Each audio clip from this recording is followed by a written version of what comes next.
Birgina qaror futbol tarixini tubdan o'zgartirib yuborishiga ishonasizmi? Bu Ronaldoning Real Madridni tark etishidir. Bugun sizlar bilan uning sabablarini o'rganmaymiz. Aksincha, u Real safida qolganda nimalar sodir bo'lishini faraz qilib ko'ramiz. 450 ta gol bu yakun bo'lmas edi. Ronaldo Real safida atiga 9 mavsumda 450 ta gol urdi. Bu har mavsumda o'rtacha 50 tadan gol degani. Agar u yana 2-3 mavsum qolganida klub tarixida 600 ga yaqin gol urgan bo'lar edi.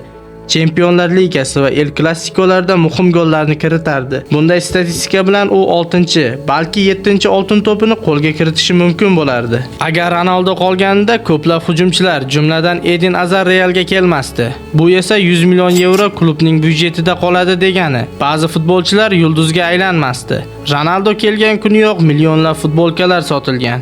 Uning har bir futbolkasi dunyoning har bir burchagigacha tarqalgan. Krish Realda qolganida Real shunchaki klub emas, dunyoning brendiga aylanardi. Endi sizga savol: Ronaldo ketgani Real uchun foyda bo'ldimi yoki klub tarixidagi eng katta imkoniyat yo'qolganimi?